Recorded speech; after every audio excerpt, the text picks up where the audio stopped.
L'histoire commence lorsque nous voyons des villageois se cacher dans leur maison parce qu'un monstre de rang terrorise leur village. Nous apprenons qu'ils ont dépensé tout leur argent pour embaucher un groupe appelé Dragon's Fang, et nous voyons un garçon nommé Kurt qui n'a aucun talent pour le combat, donc son seul rôle dans le groupe est de faire leur corvée. Il attend qu'il vainque le monstre, mais celui-ci apparaît soudainement derrière lui et l'emporte. Leur ranger Bandana utilise sa corde pour le retenir, mais celle-ci l'écrase contre un mur. Leur guérisseur, Maraltus, l'aide à récupérer et elle enroule rapidement sa corde autour de la bête, tandis que leur chef, Galnova, utilise son épée enflammée pour l'achever. Alors les villageois font la fête et tout le monde commence à reconnaître le croc du dragon comme la fête du héros. Après cela, nous voyons Galnova manger avec le groupe, mais il commence à se plaindre de la nourriture que les villageois leur ont donnée et ordonne à Kurt de cuisiner pour eux. Mais Bandana mentionne que c'est son dernier jour, et Galnova révèle qu'ils ont décidé de le renvoyer parce qu'il est inutile au combat. Maraltus explique qu'un groupe ne peut compter que 4 membres et pense que la seule façon pour eux de devenir plus forts est de le remplacer par un mage. Ils ont donc décidé de l'expulser. Il les supplie de le laisser rester, mais Galnova le traite d'inutile et le chasse. Kurt commence à voyager seul, mais se rend vite compte qu'il est à court d'argent, alors il se dirige vers un poste de travail où il rencontre un employé nommé Kershel. Il lui dit qu'il cherche un emploi, alors elle lui donne un entretien et il révèle qu'il a été viré de la fête du héros. Mais elle lui dit de ne pas s'inquiéter car son expérience pourrait l'aider à décrocher un emploi décent et elle note qu'il est temps de passer le test d'aptitude. Elle explique que les aptitudes sont des talents donnés par Dieu et pense que le test pourrait les aider à découvrir ses compétences cachées, alors il devient excité. Mais lorsque les résultats sont connus, elle lui dit qu'il a reçu le rang le plus bas dans toutes les compétences liées au combat. Elle note qu'il aura du mal à trouver un emploi à cause des résultats de ses tests. Mais elle explique qu'ils n'ont toujours pas testé son aptitude aux compétences non liées au combat, car leur technicien est absent. Il lui dit qu'il a à peine assez d'argent pour survivre, alors elle lui dit d'essayer de soulever un sac de sable, mais alors qu'il l'attrape, il se rend compte que cela draine son mana. Il a du mal à le soulever, mais elle lui dit qu'il est assez fort pour gérer les travaux de construction. Elle lui demande s'il veut aider à réparer les murs d'une ville frontière, et il accepte le poste. Alors, elle lui prépare une lettre de présentation. Le contremaître le lit et pense que Kurt n'est pas fait pour le travail, mais il se rend compte qu'il ne peut pas être pointilleux car il a besoin de plus de travailleurs. Il lui ordonne de réparer les murs et promet de revenir au bout de 3 heures en lui disant que son salaire dépendra de ses performances. Au bout de 3 heures, le contremaître revient, mais il panique en voyant le mur car Kurt en a déjà réparé une grande partie. Mais il pense qu'il a foiré. Alors il s'excuse pour le désordre, disant au contremaître qu'il n'a plus de ciment. Le contremaître se demande comment il a pu travailler sur la partie supérieure sans échafaudage ni échelle, alors Kurt lui montre comment il a fait. Le contremaître trouve ça ridicule, mais il se rend compte que Kurt ne ment pas. Il lui donne un sac de pièces de monnaie, lui disant que c'est tout ce qu'il peut le payer pour l'instant, mais il promet de transférer le reste de son salaire via le poste de travail. Kirk pense que c'est plus que ce qu'il mérite, et il est impatient de travailler à nouveau le lendemain. Après 2 jours, les ouvriers n'arrivent pas à croire que les murs ouest et nord sont déjà terminés, mais le contremaître dit à Kirk qu'il n'a pas besoin de revenir parce qu'il travaille trop vite, lui disant que les ouvriers perdront leur emploi s'il termine tout lui-même. Le contremaître pense que son aptitude à la construction doit être triple, alors il lui conseille d'aller dans la capitale et de trouver un meilleur travail. Il lui donne le reste de son salaire et lui fait ses adieux, mais Kurt pense que le contremaître ne l'aime pas. Kurt retourne au poste de travail et dit à Kershel qu'il a de nouveau été viré. Mais il voit une fille nommée Eulicia se disputer avec un autre employé qui ne la laisse pas publier un emploi. Kershel leur demande ce qui se passe, alors l'employé explique qu'Ulysia recherche un mineur, mais qu'elle ne veut les payer que si leur opération réussit. Kershel lui dit qu'elle devrait recruter des investisseurs pour développer une mine, mais elle explique que la montagne sera saisie si elle ne paie pas d'impôts dans la semaine. Kurt se porte volontaire pour travailler pour elle, lui disant qu'il aidait à creuser dans les mines, mais Kershel lui dit qu'il n'y a aucune garantie qu'il sera payé. Ulysia note qu'elle souhaite plutôt embaucher un nain parce qu'elle pense qu'il ressemble à un enfant. Mais Kershel lui dit qu'elle aura besoin de 10 pièces d'argent pour cela, et elle se rend compte qu'elle ne peut pas se le permettre, alors elle décide d'y aller avec Kurt. En partant, Kirschel note que Kurt a une grande personnalité et elle pense qu'il serait un succès auprès des femmes avec sa beauté. L'employé lui dit qu'ils viennent de recevoir un virement bancaire pour lui et elle se rend compte que c'est son salaire pour les travaux de construction, mais elle n'arrive pas à croire que cela vaut 200 pièces d'or.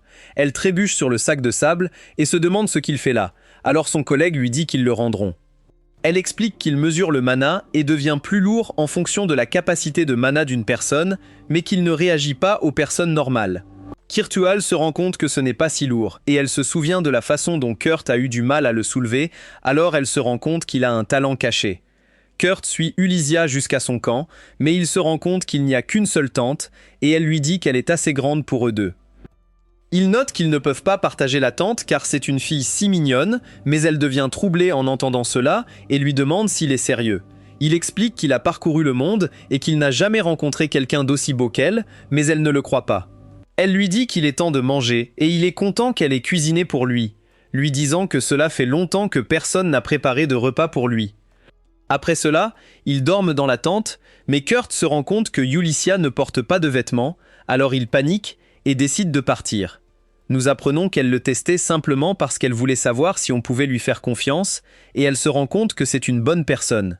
Le lendemain, Ulysse Kurt dort dehors, et elle se rend compte que sa robe a été réparée. Il révèle qu'il l'a réparée pour elle, et elle ne peut pas croire qu'il a pu le faire du jour au lendemain, mais elle lui dit qu'ils doivent gagner 10 pièces d'or avant le week-end. Elle révèle qu'elle ne sait pas par où commencer à creuser, alors il lui dit de le suivre. Il voit un rocher et le fend, révélant qu'il contient un cristal d'une valeur de 3 pièces d'or, et il continue de fouiller la zone. Après un certain temps, il lui montre les pierres précieuses qu'il a collectées, et elle pense qu'il est temps de les vendre, mais il lui dit qu'il devrait d'abord les transformer en cristaux magiques. Elle constate qu'il y a moins de 10 artisans magiques dans le royaume, mais il fabrique un cristal sur place.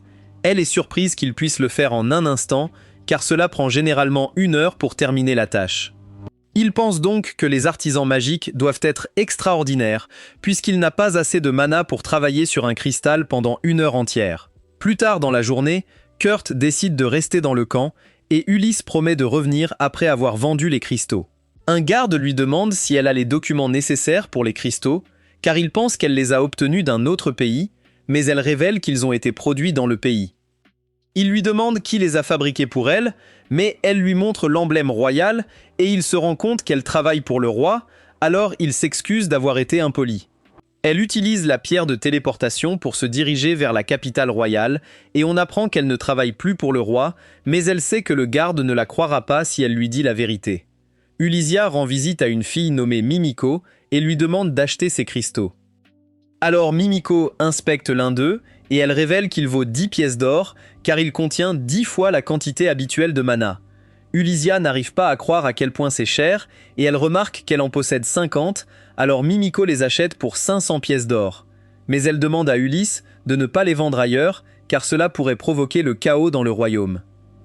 Elle veut savoir qui les a fabriqués, mais Ulysse doit lui parler de Kurt, alors elle essaie d'utiliser son autorité de mage de la cour royale. Mais Ulysse lui rappelle qu'elle ne travaille plus pour la famille royale, Mimiko n'a donc pas le droit de lui donner des ordres. Elle décide d'abandonner, mais elle dit à Ulysse de ne pas laisser ses cristaux atteindre une autre nation et propose de faire de la personne qui les a fabriqués un compte honoraire. Après cela, Ulysse rend visite à Kerchel et lui pose des questions sur Kurt, mais elle révèle qu'elle doit protéger la confidentialité de ses clients. Ulysse lui montre l'emblème royal, alors Kerchel lui donne ses dossiers, et elle n'arrive pas à croire qu'il a été payé 200 pièces d'or pour son travail de construction.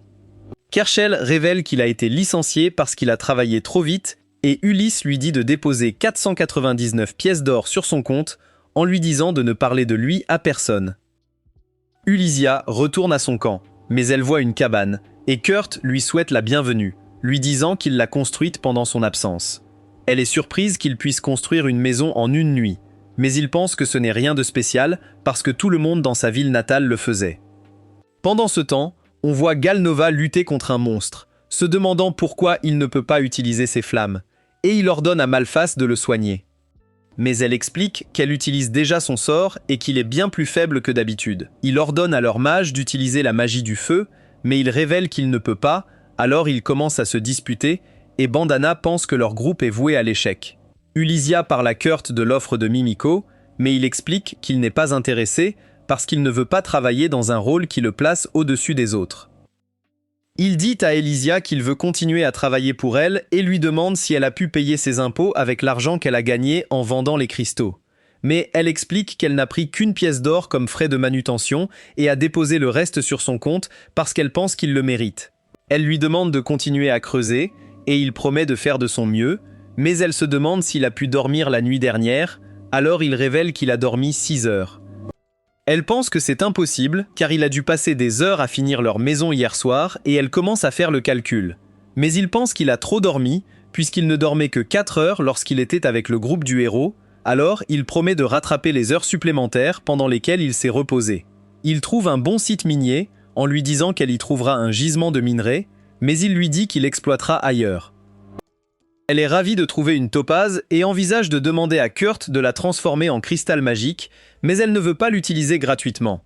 Elle décide de le surveiller et se rend compte qu'il a creusé un immense tunnel minier rempli de mousse lumineuse. Il l'appelle soudain et lui dit qu'il n'a trouvé que des pierres inutiles.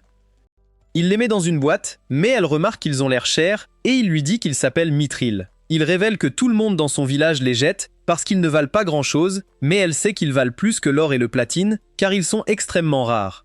Elle lui demande quel type de minerai il recherche, alors il révèle qu'il s'agit d'oracalcum, et elle le reconnaît comme le métal des dieux. Elle pense qu'il est impossible de le trouver dans la montagne, mais il lui explique qu'il y en a partout, en lui disant qu'on le trouve généralement à 7 km sous terre. Elle se rend compte qu'il a pu creuser aussi loin en seulement 8 heures, et il révèle qu'il a même rempli le puits parce qu'il pensait qu'il était dangereux de le laisser ouvert. Elle le trouve ridicule, mais elle voit la lumière au bout du tunnel, alors elle se rend compte qu'il a creusé toute la montagne. Après avoir exploité pendant 2 jours, ils sont retournés en ville, et nous avons appris que le tunnel reliait leur ville à celle de Lord Tacon. Ulysse permet aux marchands ambulants d'y passer en échange de frais d'entretien, et elle utilise les bénéfices pour couvrir ses impôts. En se promenant dans la ville, Kurt rencontre Bandana, alors il lui demande si elle est avec Galnelva, mais elle révèle qu'elle a déjà quitté la fête. Nous avons appris qu'il avait fait une scène dans un restaurant parce qu'il n'était pas content de la nourriture et qu'il refusait de payer, alors ils l'ont dénoncé aux autorités. Bandana l'interroge sur son expérience culinaire, révélant que c'est elle qui lui a fait une réservation, mais il lui dit que la nourriture n'était rien comparée à la cuisine de Kurt. Elle lui dit qu'ils ont déjà mangé toute la nourriture qu'il leur a laissée, alors Galnova lui dit de le ramener, et elle promet de le faire, mais elle prend son cristal de téléportation et s'enfuit. Elle voit des soldats le chercher, alors elle pense qu'il va se faire arrêter, et on apprend que Maralfus a été convoqué par l'église, alors elle pense que leur fête est terminée. De retour dans le présent, nous apprenons que Bandana prévoit de tout garder secret et de dire à tout le monde qu'elle a été virée parce qu'elle ne veut pas que Kurt s'implique. Elle lui dit qu'elle connaît un atelier Meister qui a besoin d'aide dans son atelier et pense qu'il peut l'aider. Mais il n'a pas confiance en ses capacités, alors elle lui dit de croire en lui et lui donne une carte, alors il part à la recherche de l'atelier. On apprend que les ateliers dits Atelia produisent des objets magiques destinés au public. Leur chef s'appelle l'Atelier Meister et ils bénéficient de droits spéciaux pour le développement et la distribution de leurs produits. Kurt trouve l'atelier et frappe à la porte, alors l'assistante nommée Michel le salue. Il lui dit que Bandana l'a envoyé là-bas et elle est heureuse qu'il soit là pour les aider, lui disant de rentrer. Mais il se rend compte que ça sent bizarre et elle révèle qu'elle n'a pas nettoyé la cuisine depuis 3 semaines. Son maître l'appelle, alors elle le laisse dans la cuisine et il se met au travail. Il finit de tout nettoyer en 30 minutes et se met à la recherche de Michel, mais il entre dans la chambre d'une fille. Il se rend compte qu'elle ne porte pas de vêtements, alors il devient gêné de lui dire qu'il vient de commencer à travailler là-bas. Elle lui dit qu'il peut trouver le Meister au sous-sol, mais il voit une marque sur son corps et se rend compte qu'elle est maudite. Il l'examine et constate que la malédiction l'a rongée, elle ne ressent donc plus de douleur. Il pense qu'elle ne mange pas bien parce que ses organes sont endommagés, mais il entend son estomac grogner, alors il se rend compte qu'elle a encore de l'appétit et décide de lui cuisiner à manger. Pendant ce temps, Ulysse vend le mithril et l'orichalque que Kurt a extrait pour elle, et Mimiko lui dit qu'ils valent 50 000 pièces d'or. Elle n'arrive pas à croire qu'ils existent dans ce monde, et Ulysse se demande ce qui se passera si tout le monde découvre ses compétences. Alors Mimiko lui dit qu'il pourrait essayer de le tuer, se demandant comment il a pu cacher ses talents pendant tout ce temps. Ulysse veut qu'il devienne maître d'atelier car cela limiterait ses actions, donc il ne se démarquera pas en public et elle envisage de devenir son garde du corps. Mais elle sait qu'il n'a pas conscience de son talent, alors elle se demande s'il acceptera ses conditions. Nous revenons à Kurt alors qu'il voit Michel avec la maestro, Ophélie. Il s'excuse d'avoir utilisé sa cuisine sans autorisation et lui dit qu'il prépare un repas pour la fille maudite, alors Ophélie se rend compte qu'il l'a vue. Elle lui demande de ne parler d'elle à personne et lui donne son salaire en lui disant qu'il a fini sa journée. Elle se rend compte qu'elle a merdé parce que les étrangers n'étaient pas censés voir la fille et nous apprenons qu'elle s'efforce de ralentir sa malédiction. Elle lui donne la nourriture que Kurt lui a préparée et elle est sur le point de tester la présence de poison. Mais la fille l'arrête en lui disant qu'elle lui fait confiance. Elle le goûte et mentionne que c'est délicieux, mais elle commence soudainement à se sentir étrange. Alors Ophélie pense que c'est empoisonné. Mais la fille lui dit qu'elle va bien, révélant que la nourriture la guérit, et ils se rendent compte que la marque de malédiction a disparu. Nous voyons l'homme qui a jeté la malédiction sur la fille, et il n'arrive pas à croire que son sort ait été rompu. Il propose de lui jeter à nouveau la malédiction, mais son maître lui dit qu'elle doit mourir le plus tôt possible. Ophélie visite la boutique de Mimiko et lui dit qu'elles doivent discuter de quelque chose d'important. Mimiko note qu'ils peuvent faire confiance à Ulyssa, alors Ophélie se présente et leur montre la fille. Ils sonnent en la voyant, car ils la reconnaissent comme la troisième princesse Lisette, et Ophélie révèle qu'elle a été maudite. Elle pense que quelqu'un a essayé de tuer Lisette parce qu'elle est la seule enfant du roi avec une princesse de l'empire Gurumok, une nation voisine à l'est. Elle est donc un symbole de paix entre les deux nations, et la tuer ruinerait leur relation.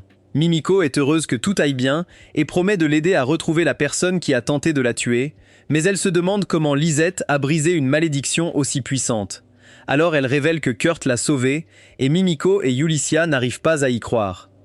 Mimiko dresse une liste de suspects et note que le premier est un général nommé Son Nova, tandis que le second est l'évêque Tristan. Son troisième suspect est Dora, la belle-mère de Lisette, et Lisette pense qu'elle a altéré les protections anti-malédiction du palais royal afin que l'assassin puisse la maudire. Mais Ulyssa et Ophélia pensent que les autres suspects auraient pu le faire, car eux aussi ont accès au palais. Ophélie explique que Lisette vient d'avoir 15 ans, elle doit donc quitter le palais pour se former pendant 1 an, et Ophélie lui propose de créer un atelier où elle pourra suivre sa formation. Ils savent que le coupable enquêtera sur leur meister et pensera qu'il devrait choisir quelqu'un que le public ne connaît pas, mais qui est qualifié pour le poste. Ulysse leur montre le cristal fabriqué par Kurt et Ophélie n'arrive pas à croire que c'est lui qui l'a fabriqué, car sa qualité est hors de ce monde. Kurt retourne à l'atelier, mais Michel lui dit qu'il est fermé, car Ophélie est partie hier. Alors il se rend compte qu'il ne peut pas travailler là-bas, en se demandant si c'est parce qu'il a encore foiré. Il commence à manger dans un restaurant où il aperçoit un groupe d'aventuriers parler de leur quête. Il se rend compte qu'ils ne peuvent pas le terminer parce qu'ils n'ont pas de porteur, alors il se porte volontaire pour travailler pour eux, en leur disant qu'il est un terrible combattant, mais qu'il peut porter leurs bagages à leur place. L'un d'eux pense qu'il ne survivra pas en tant que porteur, mais son frère la frappe et il s'excuse pour son comportement grossier. Mais il note que la tâche ne sera pas facile, car ils chasseront des golems de fer pesant plus de 200 kg. Il leur dit qu'il peut le gérer et mentionne qu'il est prêt à le prouver en les soulevant. Ils portent leur chef et ils sont surpris par sa force, mais leur guerrier pense qu'il ne peut pas le soulever car il pèse plus de 150 kg. Mais Kurt le soulève facilement aussi et tout le monde pense qu'il est incroyable. Kurt commence à travailler pour le parti et le guerrier se présente comme Khan, révélant que son épée est principalement destinée au spectacle car il préfère se battre avec ses poings.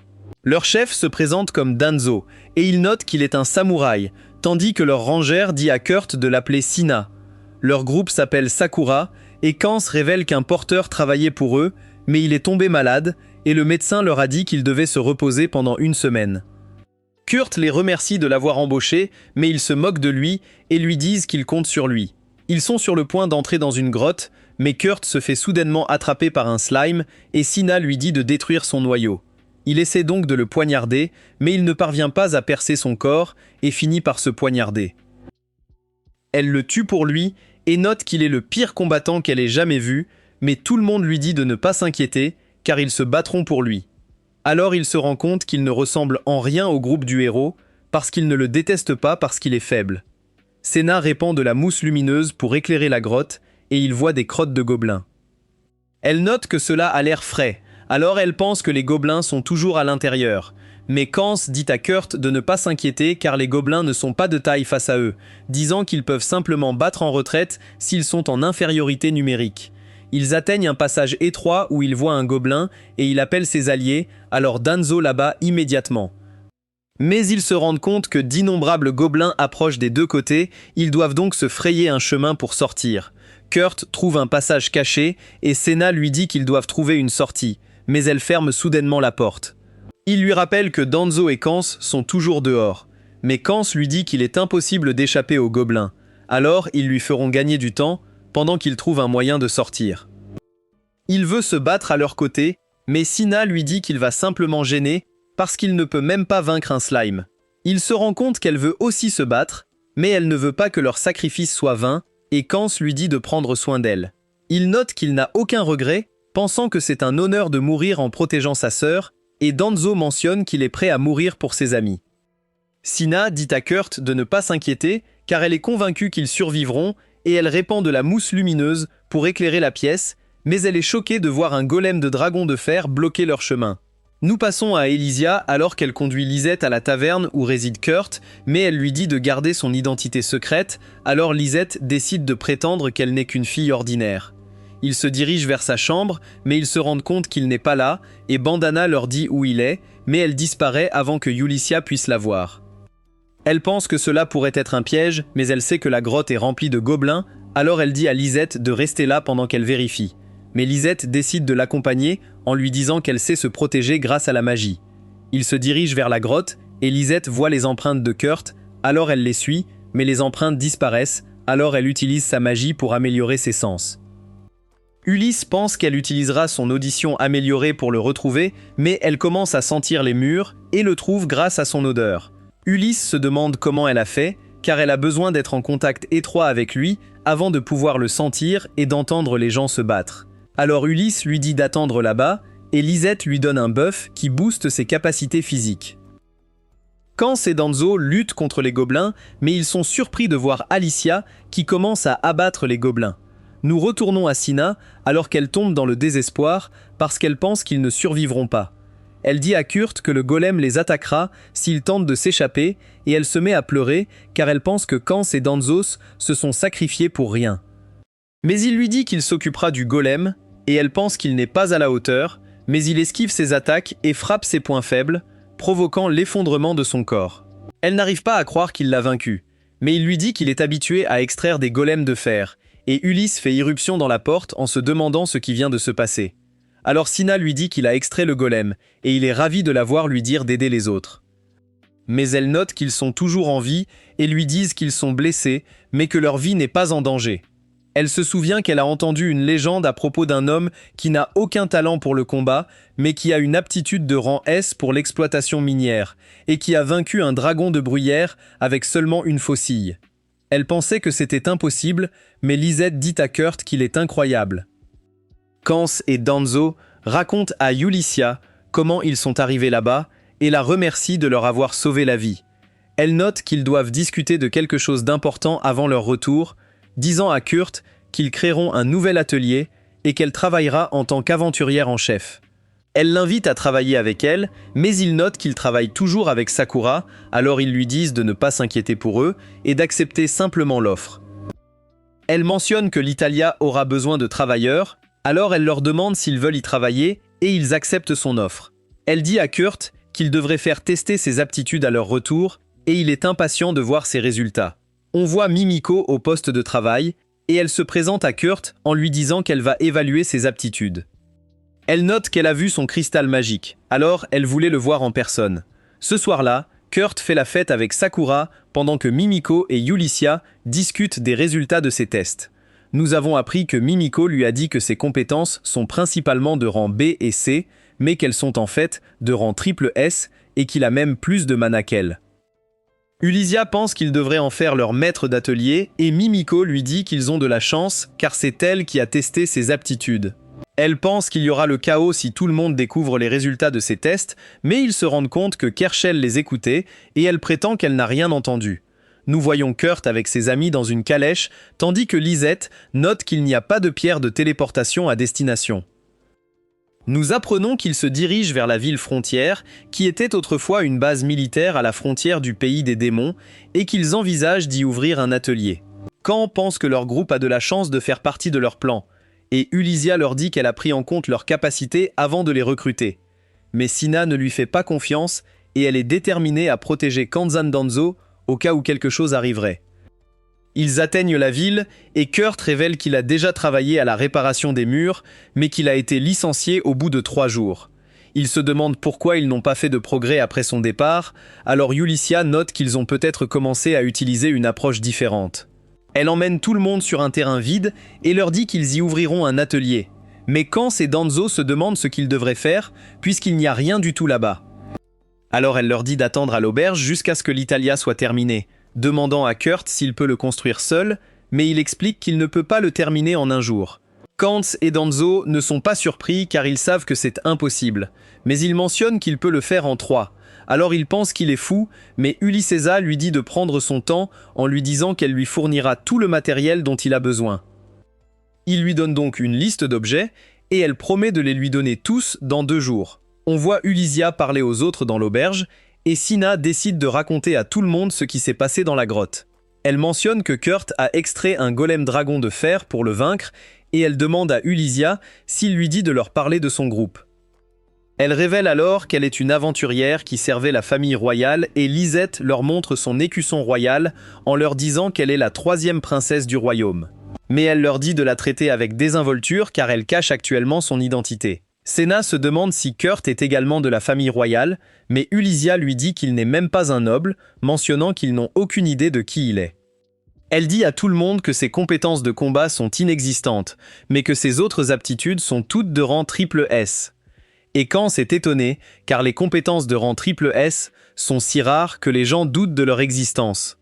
Mais Ulysse révèle qu'il n'est pas conscient de son talent et qu'il lui cache son véritable rang. Elle mentionne qu'il est leur maître d'atelier, mais il lui cache tout parce qu'il pense qu'il ne les croira pas s'il lui parle de ses talents. Elle ajoute que les gens pourraient profiter de lui si tout le monde découvre ses compétences de rang triple, mais Sina pense qu'Elysia et Lisette sont celles qui profitent de lui. Elle mentionne qu'elle n'en peut plus, mais Kans l'arrête et Danzo dit à Ulysia de continuer. Lisette révèle que Kurt a brisé sa malédiction en lui donnant à manger et Ulysia note qu'il y a des gens qui veulent sa mort. Elle révèle qu'ils ont décidé de fonder un Italien dans la ville frontière pour découvrir leur ennemi, mais Lisette mentionne que Kurt n'en sait rien en leur disant qu'il ne sait même pas qu'elle est une princesse. Ulysia mentionne qu'il est trop pur et innocent, alors elle veut le protéger et Lisette leur demande leur aide. Danzo note qu'ils ne sont pas obligés d'obéir à la famille royale parce qu'ils ne sont que des aventuriers, mais ils reconnaissent Kurt comme leur camarade, alors ils décident de le protéger. Mais Senna note qu'ils ne savent rien de lui, et Ulysse comprend ce qu'elle ressent en révélant qu'elle ne l'a rencontré qu'il y a 6 jours.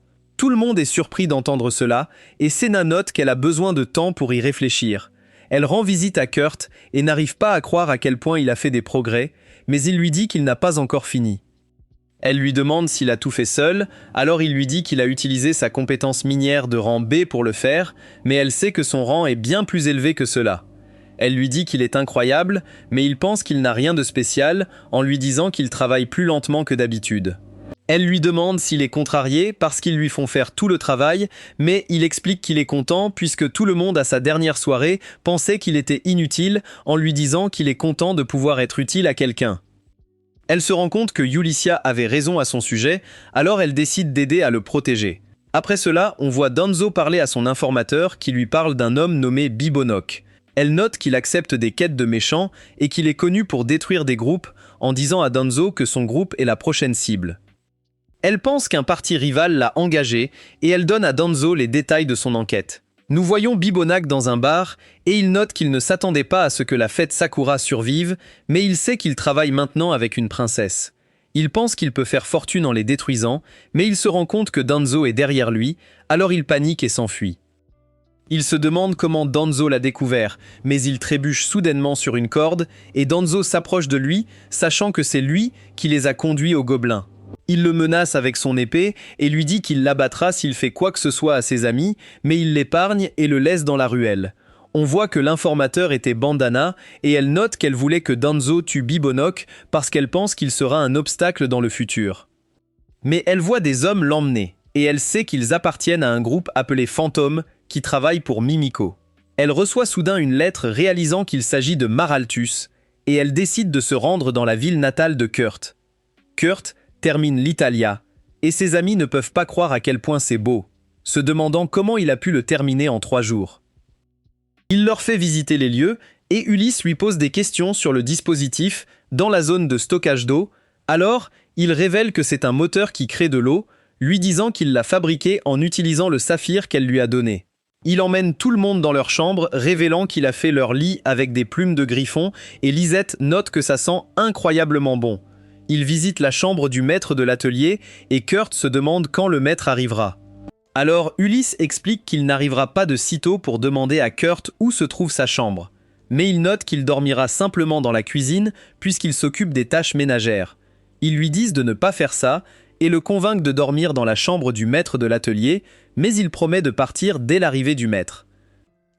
Ulysse lui demande s'il peut placer des barrières pour conjurer les malédictions, mais il mentionne qu'il ne peut pas. Alors elle met des talismans anti-maudits autour de la chambre de Lisette. Elle sort soudainement et note qu'elle veut que Kurt lui rende visite, mais Ulysse lui dit d'être modeste pour ne pas le corrompre. Le lendemain, Kurt sert le petit déjeuner à tout le monde et Ulysse note qu'il est comme la parfaite femme au foyer. Tout le monde pense que sa nourriture a un goût délicieux, mais elle se demande où il est allé. Alors Lisette lui dit qu'il nettoie les marques qu'il a trouvées dans le manoir. Ulysse se précipite à sa recherche, mais elle se rend compte qu'il a déjà effacé les marques créées par les talismans. Alors elle tombe dans le désespoir, mais elle lui dit que quelqu'un a dû les attirer pour attirer l'attention de Lisette. Il la croit immédiatement, mais elle se demande comment elle peut protéger Lisette, car elle ne peut pas le laisser découvrir les assassins, et elle n'a déjà plus de talisman. On voit Maraltus avec Monseigneur Tristan, qui lui dit que l'Église a décidé de l'excommunier, car le parti des Crocs de Dragon a désormais mauvaise réputation. Elle lui dit qu'elle n'a rien fait de mal, mais il explique qu'ils doivent se débarrasser d'elle pour protéger la réputation de l'Église. Elle devient triste en entendant cela parce qu'elle a tant fait pour l'Église, mais il sait qu'elle est une excellente mage, alors il décide de lui donner une chance. Il note que ses péchés seront pardonnés si elle termine une tâche pour eux, lui disant qu'elle deviendra même prêtre si elle réussit. Il lui donne du vin de l'Empire Gurumok, mais quand elle le boit, elle est soudainement maudite et il lui ordonne de tuer Lisette. Il révèle que le vin a été empoisonné et que son corps ne pourra donc accepter rien d'autre que de l'eau, lui disant qu'elle mourra de faim au bout d'1 mois. Mais il explique que ce n'est qu'une épreuve, lui disant qu'elle sera libérée de ses souffrances si elle réussit, alors elle accepte la tâche. Mais elle se réveille dans une pièce étrange et voit un seigneur démon la regarder. Nous revenons à Ulyssesa alors qu'elle se demande pourquoi leurs ennemis n'ont toujours pas maudit Lisette, parce qu'ils n'ont rien pour les protéger des malédictions. Mais elle pense que cela n'a pas d'importance, car Mimiko a déjà installé sa toile dans la ville, donc ils sauront immédiatement si leurs ennemis tentent quelque chose. Ulyssesa apprécie le gâteau que Kurt a préparé pour eux, et Lisette lui dit que ses repas sont toujours les meilleurs, lui demandant de lui préparer à manger si jamais elle est à nouveau maudite.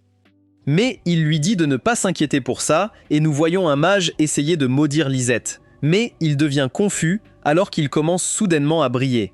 Kurt révèle que le manoir reflète les malédictions, mais il l'a modifié pour qu'il ne fasse que briller le lanceur de sorts. Ulysse part en parler à Mimiko, et il invite Lisette à faire du shopping, mais elle lui dit qu'elle ne peut pas sortir aujourd'hui. Nous voyons le général Alré au mur occidental, alors qu'il dit à son vice-général Jeanric qu'il a le sentiment que des monstres sont sur le point de les attaquer. Jeanric lui dit de ne pas s'inquiéter, car les murs ont déjà été réparés. Fantôme trouve le mage qui a tenté de maudire Lisette et il le montre à Mimiko. Ophélie pense que ses alliés l'ont tué parce que sa lumière révélerait leur emplacement, mais Ulysse se demande pourquoi il brille toujours puisqu'il est déjà mort. Ophélie explique donc que c'est parce que le réflecteur de malédiction de Kurt est maîtrisé en pensant qu'il peut les aider à tout résoudre s'il coopère pleinement avec eux. Mais Ulyssesa ne veut pas qu'il se retrouve en danger et Mimiko promet de se charger de l'enquête. Mais ils entendent soudain la cloche de la ville sonner et Alré voit une armée de squelettes approcher. Alors il ordonne à ses hommes de se battre jusqu'à la mort pendant que Jeanric évacue les civils. Mimiko apprend l'attaque, alors elle s'inquiète, mais les squelettes disparaissent à mesure qu'ils s'approchent du mur. Genric se demande ce qui se passe, et Alaray révèle qu'il ne le sait pas, mais il se souvient que c'était le mur sur lequel Kurt a travaillé. Nous voyons Maraltus avec le démon qui lui dit que les squelettes ont été anéantis, elle doit donc utiliser son pouvoir magique pour invoquer la prochaine vague. Elle n'arrive pas à croire que Tristan ait conclu un pacte avec le démon pour tuer Lisette en réalisant qu'elle a été trompée par l'église. Le démon révèle qu'il se trouve dans les ruines de Lapita, un endroit parfait pour invoquer des monstres. Mais il sait que son pouvoir magique est limité, alors il lui dit d'utiliser son âme comme carburant. Au manoir, Ulysse dit à Kurt que la ville est entourée de monstres et Lisette s'inquiète pour les autres car ils sont partis chasser les trolls. Ulysse sait que les monstres viennent des ruines de Lapita et elle pense que les chevaliers auront du mal à élaborer une stratégie car ils sont largement inférieurs en nombre. Elle note que les squelettes ont été instantanément purifiés lorsqu'ils ont touché le mur occidental, réalisant que c'était grâce à Kurt. Mais elle pense qu'il pourrait percer s'il cible les murs qu'il n'a pas construits, et elle propose un plan. Elle dit à Kurt de rester avec Lisette pendant qu'elle nettoie les ruines, mais il veut l'accompagner. Alors elle lui dit que c'est trop dangereux, car il y a des monstres à l'extérieur du mur. Il devient triste en entendant cela, mais elle lui dit de protéger Lisette, car la personne qui a dessiné les marques pourrait la poursuivre. Les murs Est et Sud sont sur le point d'être submergés, mais Ulysia présente Alré à ses compagnons, lui disant que Lisette est dans la ville. Il envisage donc d'ordonner à ses soldats de la protéger, mais Mimiko lui dit que ce n'est pas grave, car son équipe de renseignement est là pour protéger Lisette. Ulysse note qu'elle a un plan disant aux chevaliers d'agir comme leur afin qu'elle puisse se diriger vers les ruines et empêcher les monstres d'apparaître. Il pense que son plan est trop imprudent, mais Ophélie lui dit qu'ils ont une arme secrète, alors il décide de suivre leur plan. Mais il mentionne qu'il veut les rejoindre, leur disant que Generic dirigera l'équipe leur pour éloigner les monstres, mais Generic s'inquiète pour lui. Il note qu'être le leur est également dangereux, alors Generic lui donne à boire et lui dit qu'il brise normalement la tasse en guise d'adieu final. Mais il le verse à la place, lui disant qu'ils survivront tous les deux et boiront ensemble une fois rentrés chez eux. Ulyssesa se dirige vers la porte et on voit qu'elle est remplie de squelettes. Mais elle lance un cristal magique qui les purifie tous en un instant. Tout le monde ne peut pas croire à quel point c'est puissant, et elle dit à Ori qu'ils devraient bouger tant qu'ils en ont encore l'occasion. Generic part donc avec ses hommes pour éloigner les monstres, tandis qu'Elysia et Or se précipitent vers les ruines. Nous revenons à Kurt alors qu'il essaie de créer une copie plus petite de l'épée de Danzo, mais il n'est pas satisfait du résultat, pensant que sa qualité n'est que de render. Lisette lui rend visite et elle voit l'épée, alors il lui dit qu'elle est imprégnée de magie afin qu'elle puisse activer un sort en tenant la lame au-dessus de sa tête. Elle pense que c'est beau, alors il lui dit qu'elle peut l'avoir, mais il lui demande si quelqu'un s'en prend à elle. Elle admet donc que lui et Yelicia ont des ennuis à cause d'elle, lui disant que leurs amis risquent leur vie pour atteindre les ruines où se cachent les ennemis. Il se souvient que Galnelva dessinait dans ces ruines en pensant que c'était l'endroit idéal pour les gens qui aiment dessiner sur les murs. Il pense donc que l'ennemi est la même personne qui a dessiné les marques dans le manoir. Il mentionne qu'il est trop faible pour protéger les personnes qui lui sont précieuses, et Lisette devient troublée en entendant cela lui demander si elle est importante pour lui. Mais il lui dit que tous ses amis sont précieux et qu'il est triste de ne pas pouvoir les aider pendant qu'ils se battent. Elle note qu'elle ressent la même chose, alors il se rend compte qu'elle se sent également impuissante et il lui dit qu'il devrait aider les autres à nettoyer les ruines. Nous voyons Alicia et Aurès entourés de monstres et elle a soudainement le sentiment étrange de penser que quelque chose de grave est sur le point de se produire. Elle traverse les monstres, mais elle note qu'il y en a trop, même si Generic en a éloigné la plupart. Elle sait qu'il a utilisé les cristaux magiques pour les éliminer parce qu'elle a vu des éclairs de lumière dans les bois, mais elle se rend compte qu'elle est à court de cristaux. Or est blessé et les monstres l'entourent, mais le groupe Sakura arrive soudainement pour les sauver. Sina mentionne qu'elle a trouvé les ruines, alors Ulysia utilise un cristal magique pour se frayer un chemin. Il se prépare à entrer dans les ruines et Ulysia donne la soupe Alireia préparée par Kurt, qui guérit ses blessures. Mais des monstres sortent soudainement des ruines, alors Sakura les affronte et Sina dit à Ulysse de faire attention. Elle entre dans les ruines avec Aur et abat les zombies sur leur passage alors qu'ils recherchent la personne qui invoque les monstres. Pendant ce temps, Maraltus est à court de pouvoirs magiques, alors elle pense qu'elle est sur le point de mourir. Mais le démon voit Generic utiliser un cristal pour vaincre ses sbires, pendant qu'Ulysse et Aur le recherchent dans les ruines, alors il décide de s'occuper d'eux. Il voit des monstres apparaître, alors il réalise qu'ils ont trouvé la source et Ulysse utilise un cristal pour s'en débarrasser. Mais le démon apparaît soudainement et il réalise que c'est lui qui invoque les monstres. Alors Ulysse essaye de le purifier avec un cristal, mais ça ne marche pas et il leur dit qu'il est immortel. Alre le transperce, mais il se régénère instantanément et nous voyons qu'il utilise la magie de Malphus pour renforcer son corps. Elle constate qu'elle est piégée à cause du cercle magique et pense qu'il est impossible de l'effacer. Il révèle qu'il a regardé tout le monde se battre et il montre à Or comment ces hommes luttent contre les monstres. Il note qu'ils ne perdront jamais face aux démons, mais il invoque soudainement plus de serviteurs et mentionne qu'ils détruiront la porte en disant qu'ils élimineront Sakura en quittant les ruines. Ulysse et Or se liguent contre lui et lui tranchent la tête, mais ils se rendent compte qu'il est toujours en vie et ils menacent de massacrer tout le monde. Alors Ulysia tombe dans le désespoir en pensant qu'il est impossible de le vaincre. Maralthus pense que c'est fini pour elle car elle a déjà atteint ses limites et elle constate que la cuisine de Kurt lui manque. Elle commence à entendre sa voix, pensant qu'elle doit avoir des hallucinations, mais un trou apparaît soudain dans le sol et il en sort. Il se demande ce qu'elle fait là et elle se rend compte qu'il est avec Lisette, alors elle pense qu'il doit être au courant du plan visant à l'assassiner. Elle révèle qu'elle a été excommuniée de l'église et elle est sur le point de lui dire que Monseigneur Tristan est derrière tout. Mais il lui demande si elle a écrit sur les murs pour évacuer sa frustration, lui disant qu'elle a même laissé une marque géante sur le sol. Mais elle n'a aucune idée de ce dont il parle, alors elle devient confuse. Il lui demande où il peut trouver Yélicia, alors Maralthus révèle qu'elle est à l'étage et qu'il est sur le point de la chercher, mais Lisette l'arrête en lui disant de nettoyer la marque sur le sol pendant qu'elle cherche Yélicia. Il lui dit que c'est dangereux d'y aller seule, mais elle mentionne qu'elle peut se protéger avec l'épée qu'il lui a donnée. Maralthus s'étonne qu'il la laisse partir seule et il s'apprête à nettoyer le sol, mais elle le prend pour un idiot car il est impossible de retirer le cercle magique. Mais il disparaît alors qu'il nettoie le sol et elle n'arrive pas à y croire, se demandant comment il est capable de briser le cercle magique. Le démon se rend compte que ses blessures ne guérissent plus, alors Ulysia prend un cristal pour l'achever, mais il l'arrête et pense qu'il devrait devenir sérieux. Lisette apparaît soudainement, mais il la poignarde et elle tombe au sol. Alors Ulysse pense qu'elle est morte et le démon se met à rire en pensant qu'il a enfin accompli sa mission. Mais Lisette disparaît soudainement et elle réapparaît derrière lui alors qu'il se rend compte qu'elle a utilisé une illusion. Elle révèle que son épée s'appelle le papillon et que Kurt l'a imprégnée de magie afin qu'elle puisse l'utiliser pour créer des copies d'elle-même. Le démon l'attaque, mais c'est une autre illusion et elle écrase la pierre sur le sol. Cela le purifie en un instant et Kurt l'entend crier, alors il se demande ce qui s'est passé. Malthus se rend compte qu'ils ont vaincu le démon et que ses serviteurs disparaissent. Tout le monde réalise que le combat est terminé. Mais Ulysia demande à Lisette ce qu'elle fait là parce qu'elle n'était pas censée quitter l'Italia. Alors elle explique qu'elle voulait juste aider. Ulysia est heureuse d'avoir survécu et Alri lui dit qu'il ne serait pas en vie sans elle, mais elle les remercie de l'avoir protégée.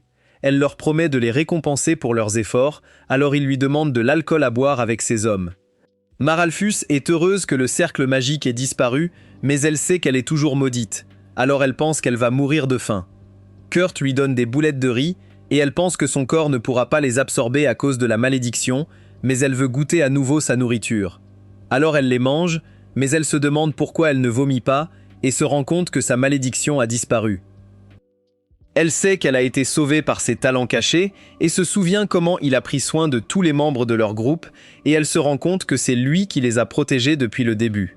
Alors elle se met à pleurer parce qu'ils ont pris sa gentillesse pour acquise et elle lui dit qu'elle est désolée mais il pense qu'elle s'excuse juste pour les marques qu'elle a faites. Ulysse et Lisette les rejoignent mais Fantôme apparaît soudainement et ils emmènent Marlophis. Elle crie à l'aide mais Kurt lui dit simplement qu'il lui rendra visite en prison, alors elle s'énerve. Lisette commence à parler à Kurt et Ulysia n'arrive pas à croire qu'ils lui ont sauvé la vie en pensant qu'elle a du pain sur la planche en tant qu'aventurière en chef. Elle dit à Kurt qu'il est temps de rentrer à la maison et il note qu'il est heureux parce qu'il a enfin des amis à ses côtés et qu'ils ont même un chez-soi. Ce soir-là, tout le monde fait un festin ensemble et Kurt se demande s'il se force simplement à manger parce qu'il mange trop vite. Il pense qu'il devrait leur préparer des plats différents, mais Or lui dit qu'il se concentre sur la nourriture parce que la nourriture est trop bonne. Lisette lui présente Alré et Kurt n'arrive pas à croire qu'il est général. Alors il lui dit qu'il aime la ville, en pensant que cela doit être parce qu'il est doué pour gouverner. Mais Générique note qu'il est un terrible leader, alors il mentionne que le margrave l'aide à diriger la ville. Tout le monde apprécie les feux d'artifice, et Kurt révèle qu'il les a préparés parce qu'il voulait que tout le monde s'amuse. Or et Générique réalisent que leurs blessures sont guéries, et Kurt pense que cela arrive toujours lorsque les guerriers prennent un bon repas, mais ils lui disent que ce n'est pas normal.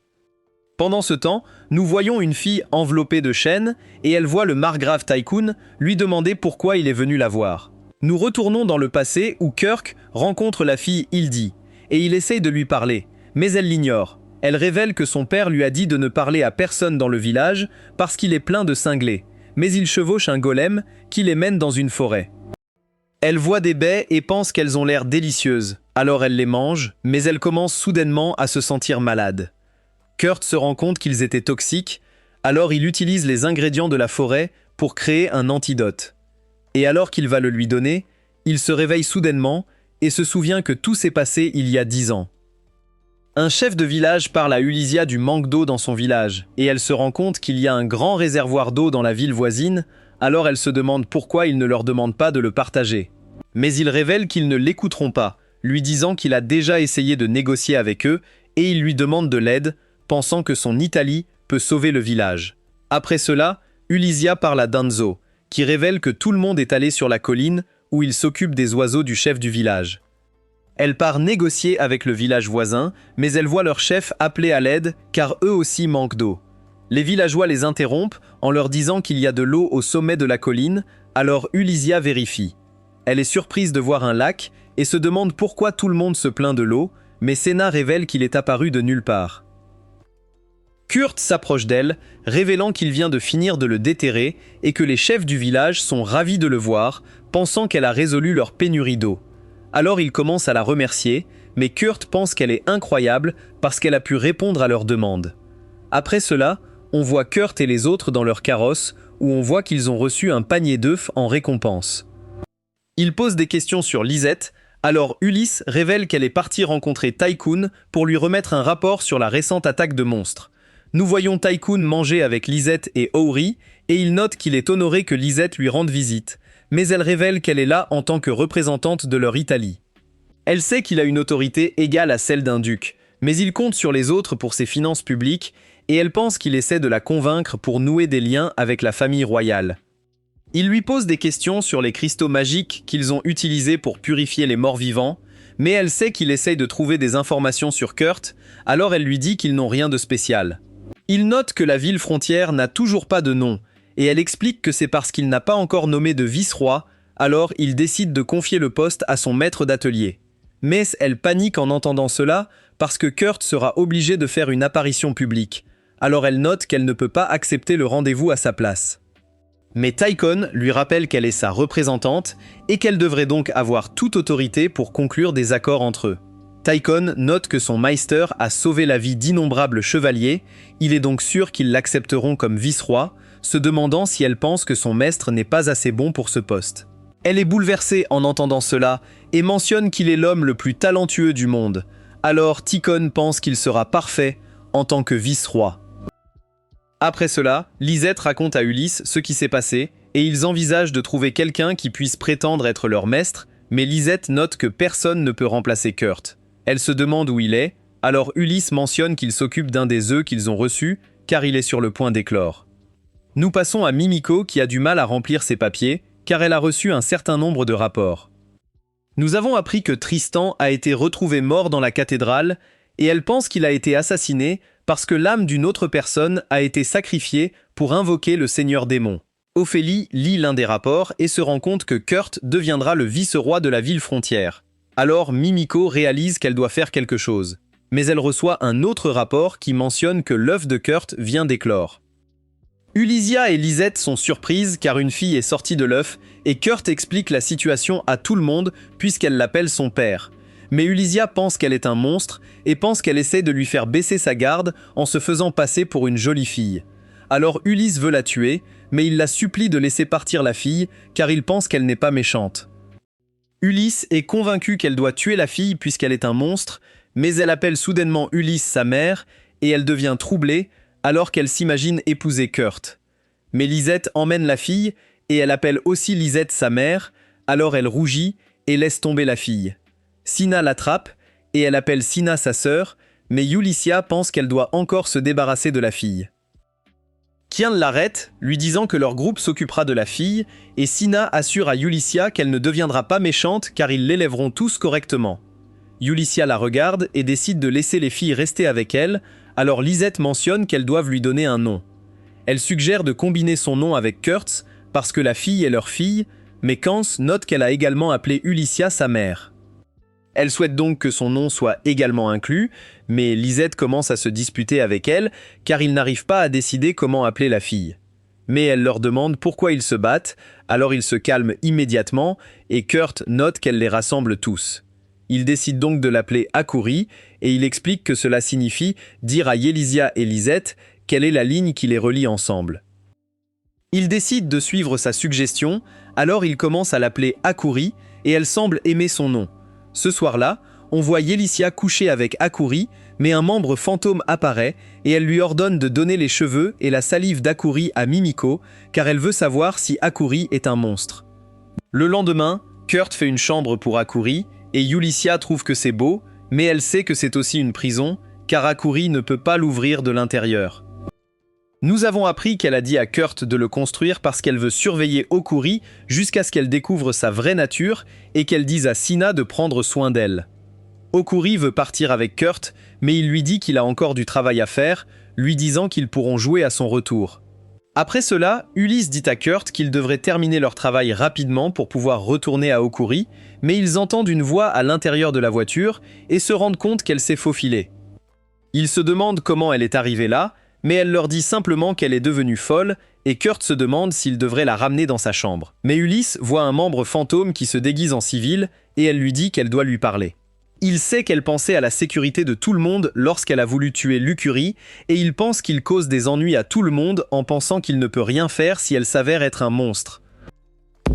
Ulysia mentionne qu'ils avaient tous les deux raison à son sujet, mais elle pense qu'ils peuvent tous les deux essayer de l'élever comme une bonne fille et Kurt est déterminé à tout faire pour lui donner un bel avenir. Un homme étrange apparaît soudainement leur disant de vaincre le roi démon et de sauver le monde, et Kurt mentionne qu'il fera de son mieux, mais Ulysse se demande ce qui se passe. La belle-fille de l'homme les rejoint, et elle révèle qu'il a toujours voulu être prophète et qu'il dit donc souvent des bêtises. Elle révèle qu'elle est la cliente, et elle les remercie d'être venus, mais elle note qu'elle ne s'attendait pas à ce qu'un couple marié accepte le poste. Kurk pense qu'Alicia est en colère parce qu'il pense qu'elle ne s'intéresse pas à lui, alors il veut se rattraper en terminant le travail. Le client révèle que les porcs de la ferme ne mangent pas bien et il pense qu'il souffre d'épuisement dû à la chaleur. Il lui dit donc qu'il va préparer des aliments qui pourront les aider à récupérer. Elle part promener son père, mais celui-ci constate que Yulissia ne bouge pas et se rend compte qu'elle est encore choquée par le malentendu. Alors il accomplit la tâche seule pendant qu'elle fantasme de devenir sa femme, et elle se demande ce qui ne va pas avec le fait qu'elle réalise qu'elle commence à avoir des sentiments pour lui. Elle voit un dragon approcher, alors elle se prépare à le combattre, mais Kurt l'arrête et il boit juste de l'eau. Elle devient confuse en voyant cela, et il sait que c'est parce qu'elle vient de la ville, alors il lui dit qu'il est courant que les dragons demandent une part lorsqu'ils voient de la nourriture dans les zones rurales. Akuri se demande si c'est un chien, alors Kurt lui dit que c'est un bébé dragon, mais Ulysse sent le sang à proximité, alors elle commence à regarder autour d'elle. Elle voit un membre fantôme au sol se demandant qui l'a attaqué, et elle voit quelqu'un se déplacer derrière les buissons, alors elle se prépare à se battre. Kurt l'entend se battre, alors il lui demande ce qui ne va pas, mais elle lui dit de rester en retrait et de s'échapper avec Akuri. Une femme étrange apparaît soudain et lui demande de lui remettre l'enfant. Il se demande alors si elle veut tuer le dragon. Mais Ulysse pense que ce n'est pas le cas et elle lui dit de s'enfuir. Le dragon l'emmène et elle est impressionnée qu'il ait pu l'apprivoiser car ils ne sont normalement jamais amicaux avec les humains. La femme charge et Yulissia parvient à bloquer ses attaques, mais la femme la repousse. Elle se prépare à l'achever, mais Yulissia se relève en lui demandant si Akuri est sa cible. Mais la femme note que Gnowing ne lui servira à rien une fois qu'elle sera morte, et elle parvient à désarmer Yulissia, la laissant grande ouverte. La femme reçoit un coup solide et Yulissia tombe à genoux, alors la femme se prépare à l'achever. Mais elle jette un cristal magique, et au fur et à mesure que la femme le détruit, elle est enterrée sous terre. Alors Yulissia pense que le combat est terminé, mais la femme émerge soudainement du sol, et Yulissia n'arrive pas à croire qu'elle est encore en vie, réalisant qu'elle est en fait un démon. Ulysse sait que les démons sont les ennemis naturels de l'humanité, et qu'ils possèdent un pouvoir magique et des capacités physiques écrasants. Mais elle se demande ce qu'un démon fait là, car ils ne se sont pas montrés aux humains depuis plus d'un siècle. Le démon n'arrive pas à croire que sa magie de transformation ait été dissipée, et elle révèle qu'elle sait qu'Ulysia a vaincu le seigneur démon. Elle se rend donc compte que le démon les surveille depuis tout ce temps, en se demandant si Kurt est sa cible. Elle pense qu'elle ne peut pas gagner le combat parce qu'elle n'a pas d'armes, alors elle espère qu'il a pu s'enfuir. Mais il revient soudainement avec le dragon, alors elle se demande s'il envisage de combattre le démon. Mais il tombe, et elle lui demande pourquoi il ne s'est pas enfui.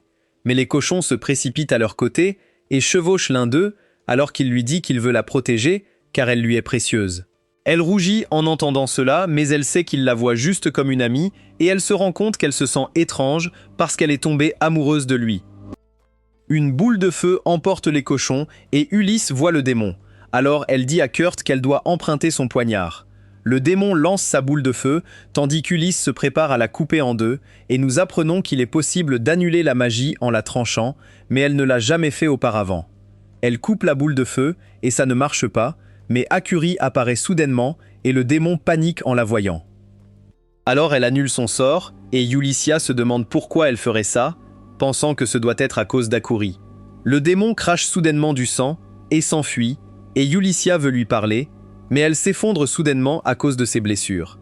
Alors Kurt lui donne des médicaments, en lui demandant si elle se sent mieux, et elle récupère immédiatement, en se demandant comment Okuri est soudainement apparu. Alors Kurt révèle qu'elle s'est téléportée, et Ulysse sait que les mages ont étudié comment se téléporter sans cristaux, mais leur travail n'est pas encore terminé. Elle veut voir comment Akuri a fait, alors elle lui demande de refaire son Foesh, mais Akuri révèle qu'elle ne peut pas, et Yulissia ne comprend pas pourquoi.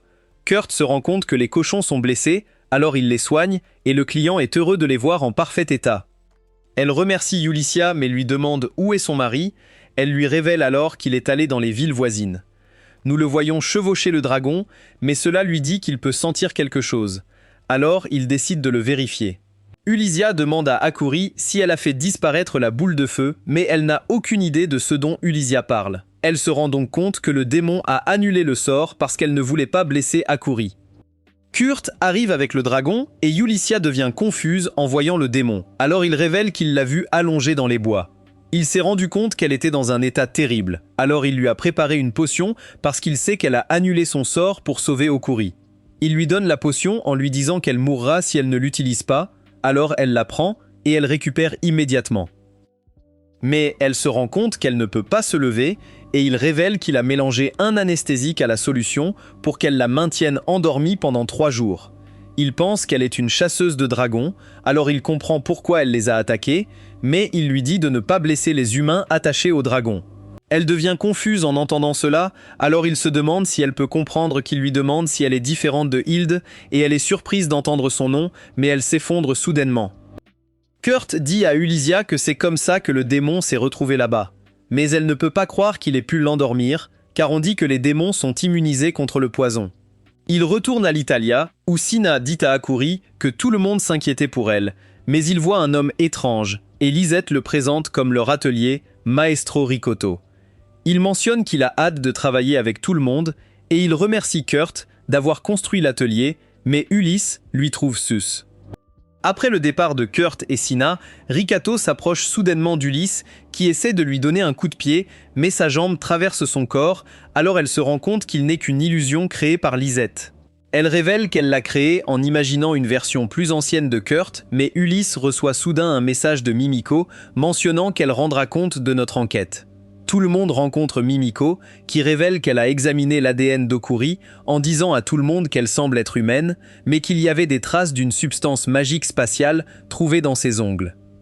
Elle note qu'il y avait des traces de magie spatiale utilisées à l'ère de la création, mais elle est maintenant considérée comme une magie perdue et Kurt se demande si elle est un monstre. Elle révèle donc qu'elle ne sait pas en lui disant qu'Akuri semble être une fille normale, mais qu'elle n'est pas humaine. Mimiko pense qu'elle est dangereuse. Alors, elle suggère d'utiliser un sort de phoque sur elle et de la garder dans un laboratoire de recherche. Mais Kurt est contre, parce qu'il pense qu'Akuri est une bonne fille, révélant qu'elle est allée voir le démon parce qu'elle s'inquiétait pour elle. Ulysse mentionne qu'elle lui a également sauvé la vie, et Lisette note qu'elle a confiance en Ikuri, alors Mimiko décide de la laisser rester avec eux. Elle interroge Kurt à propos du démon, alors il révèle qu'elle est dans une salle de stockage, mais il supplie Mimiko de ne pas la jeter en prison. Elle injecte une solution au démon qui la réveille, et le démon libère ses flammes, mais Mimiko lui dit que c'est inutile, car la pièce a une barrière qui scelle la magie. Elle demande au démon si elle a des alliés, mais elle explique qu'elle ne répondra qu'à Kurt, parce que c'est lui qui l'a vaincue. Alors il lui rend visite dans la pièce, et il lui explique qu'ils ne peuvent pas la libérer, à moins qu'elle ne réponde à leurs questions, mais elle lui demande si Hildy se demande si elle portait un blason de griffon. Il se souvient qu'elle avait un griffon sur son pendentif, alors le démon lui dit qu'elle doit la sauver, révélant qu'Hild est retenue captive par Ticone. Il dit à Ulysia qu'ils doivent la sauver, mais elle ne fait pas confiance au démon et se demande pourquoi Akuri était sa cible.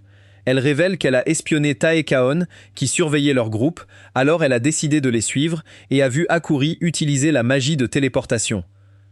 Elle explique qu'elle veut utiliser les pouvoirs d'Akuri pour sauver Hildé, mais Ulysse ne lui fait toujours pas confiance, alors le démon lui dit de regarder son pendentif.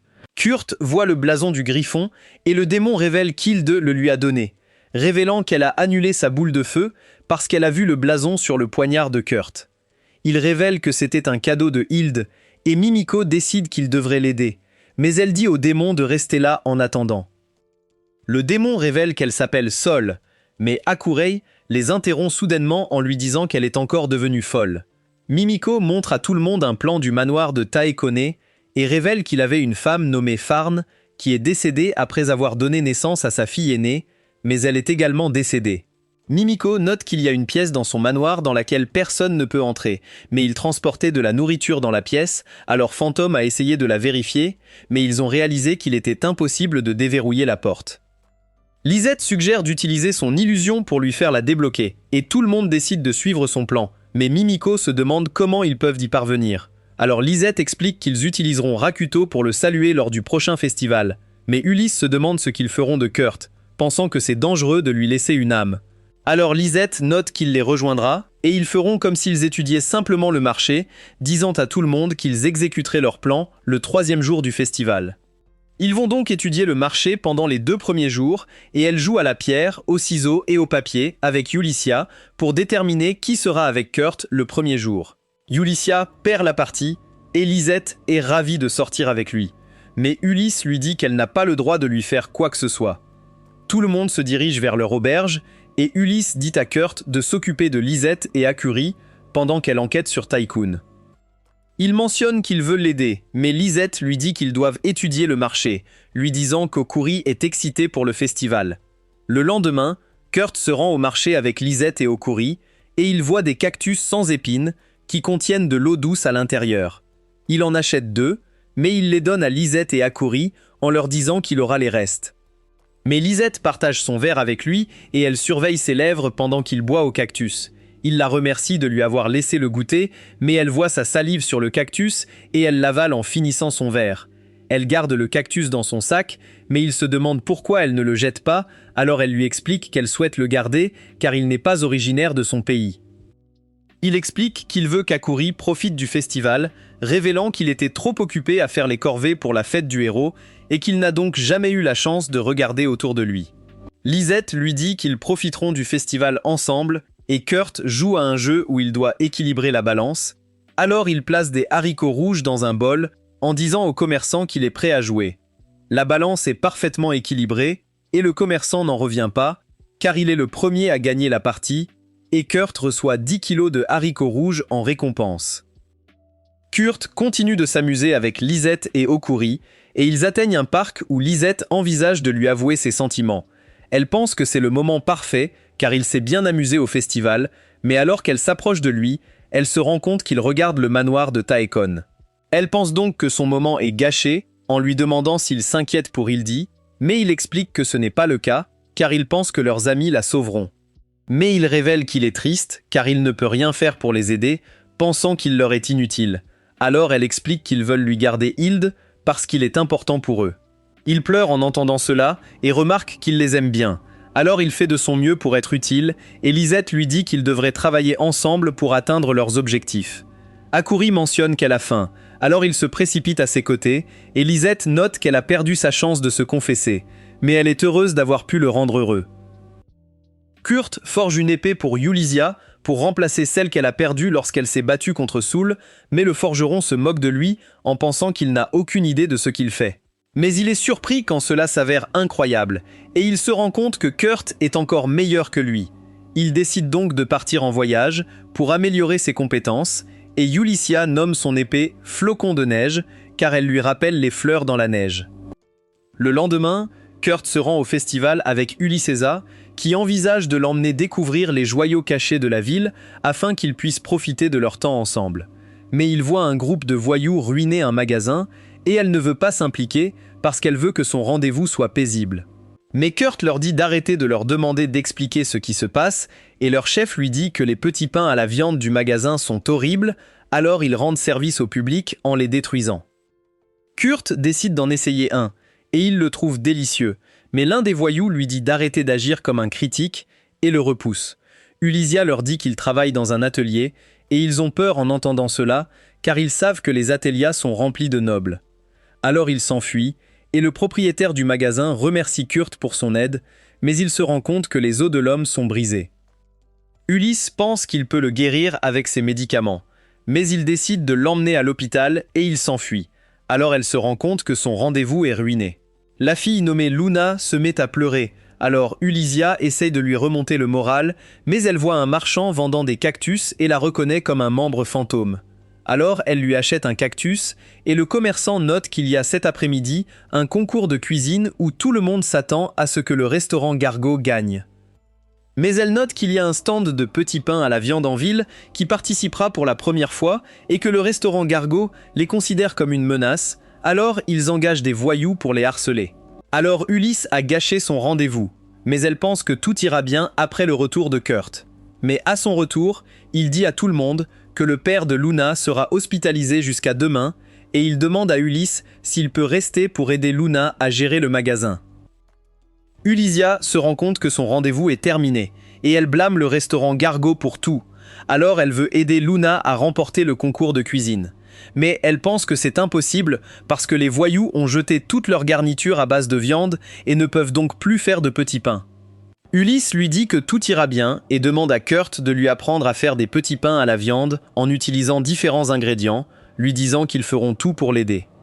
Elle décide de faire de son mieux et Ulysse demande à Kurt ce dont ils ont besoin. Alors il lui dit d'acheter des cactus sans épines et de lui apporter les haricots rouges qu'il a gagnés hier. Il note qu'il va creuser sur la plaza, mais elle devient confuse en lui disant qu'il doit lui donner la permission avant de le faire.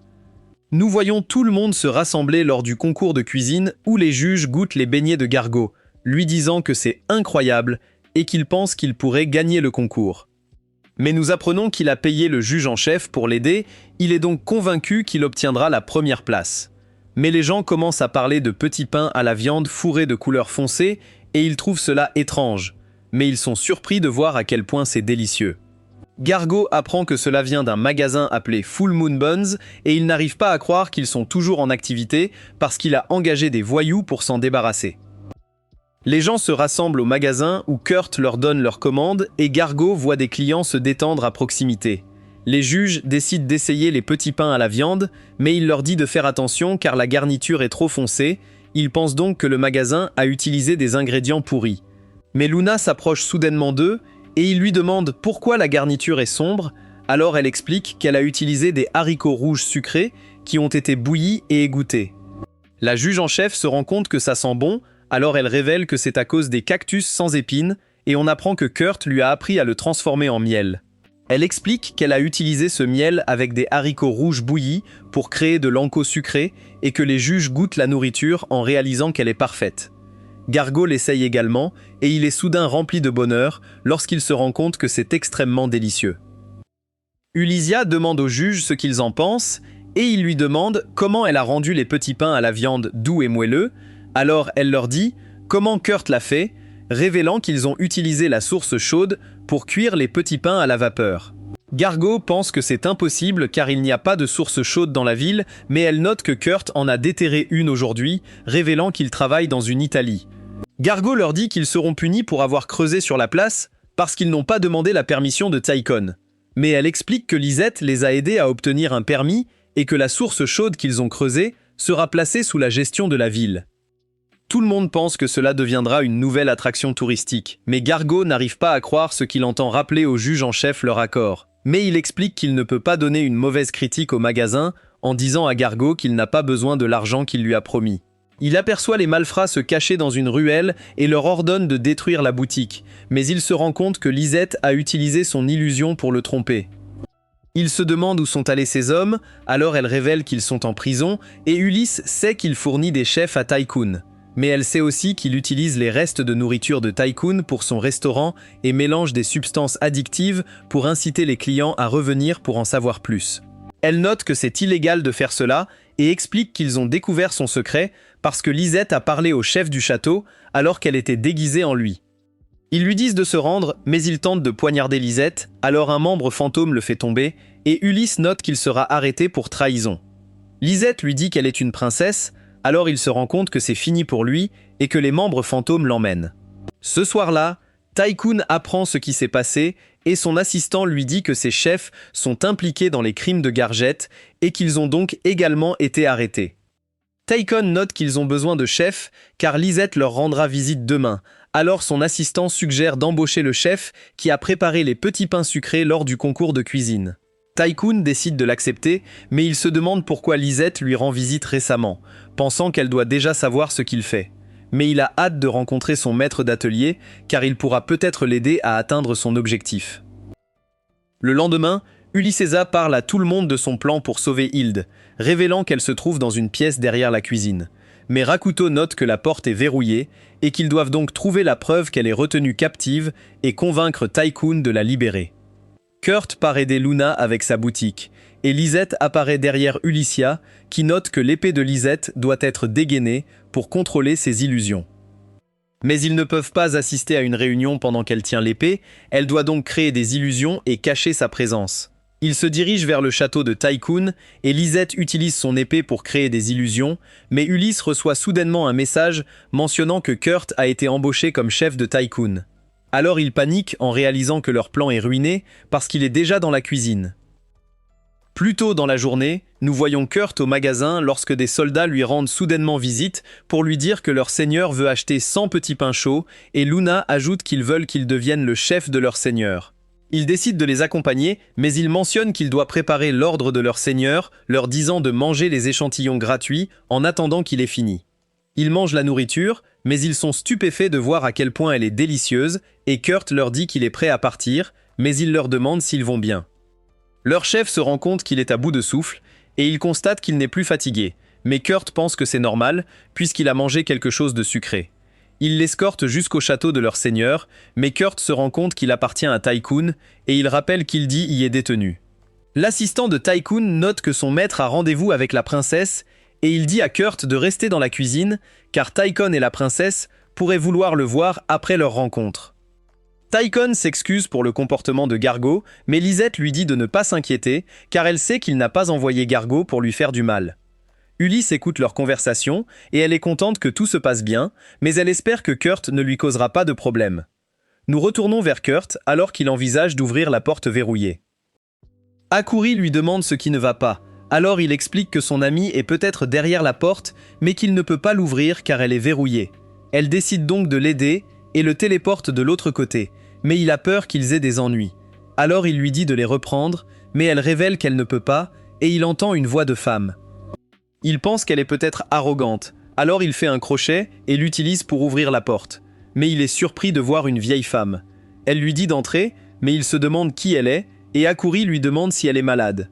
Alors elle révèle que c'est vrai, disant à Akuri qu'elle n'a pas d'appétit, alors elle lui donne un petit pain de source chaude. Alors la femme l'essaye, et elle mentionne que c'est délicieux, révélant qu'elle ne peut plus rien goûter. Alors elle est surprise de le trouver toujours délicieux. Kurt se rend compte qu'elle est plus jeune qu'elle n'en a l'air, et elle n'arrive pas à croire qu'il ait pu comprendre son état en lui demandant s'il est un mage talentueux. Il explique qu'il ne fait que faire des corvées chez Azotelia, mais elle sait qu'il en est capable, alors elle pense qu'il pourrait peut-être sauver Hildy. La femme révèle qu'elle est retenue captive sous eux, et il mentionne qu'il la connaît parce qu'elle a visité son village il y a 10 ans.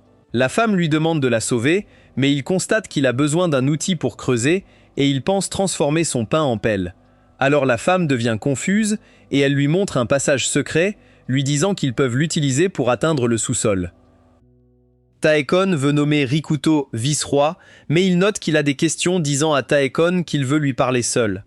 Alors la fausse Lisette quitte la pièce, mais on voit que la vraie est derrière Rikuto, et elle se rend immédiatement compte que Taekon lui cache quelque chose. Rikuto lui demande ce qu'il veut, alors il révèle que c'est la jeunesse éternelle, et Lisette est surprise d'entendre cela, mais Rikuto lui dit qu'il est intéressé par son objectif.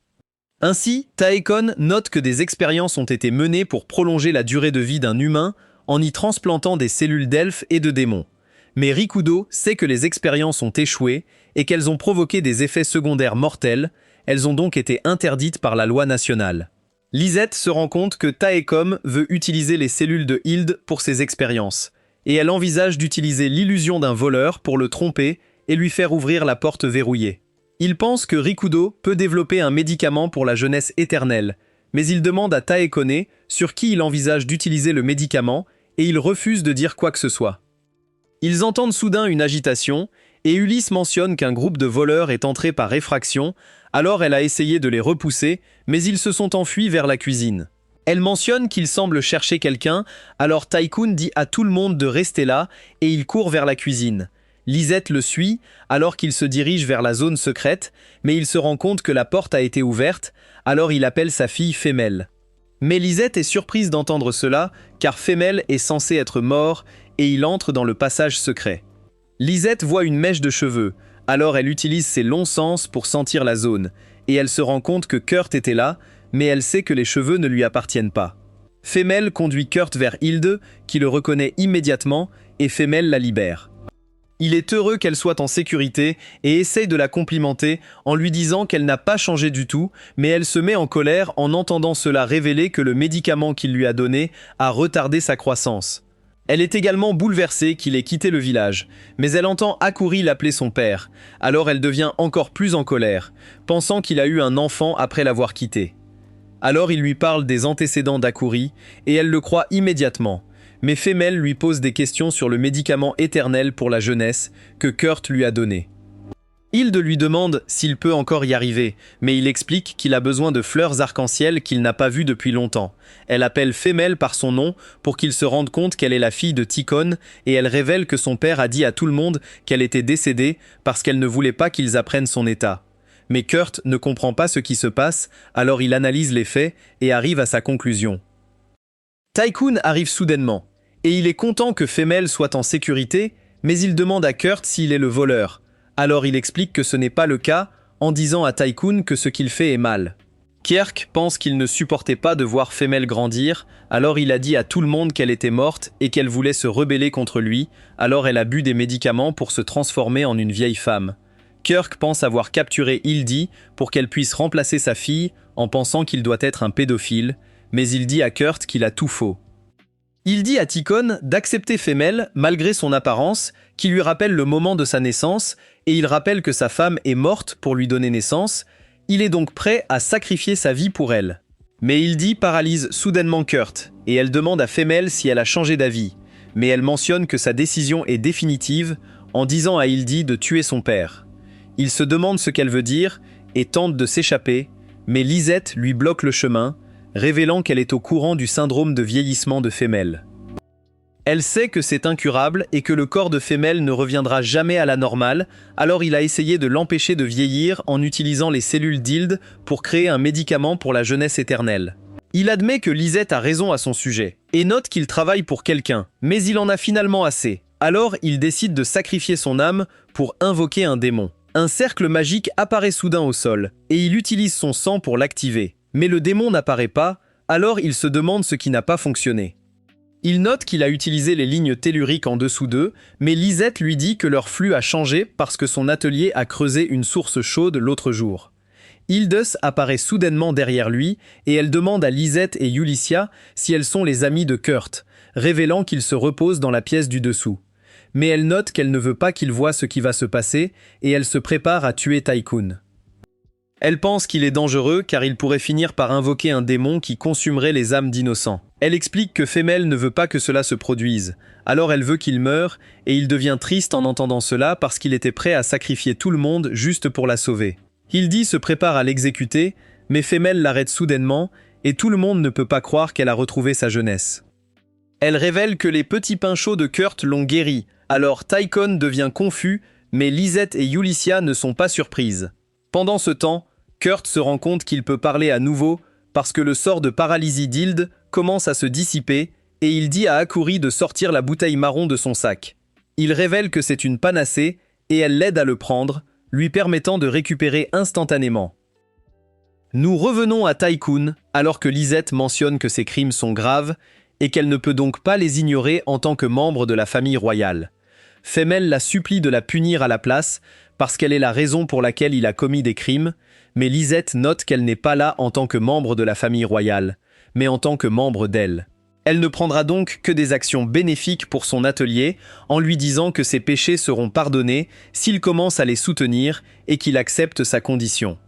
Elle dit à Hildy qu'elle veut discuter de quelque chose avec elle, mais promet de la libérer avec âme une fois qu'ils auront terminé, et Yulissia pense que c'est fini, mais un homme étrange apparaît soudainement.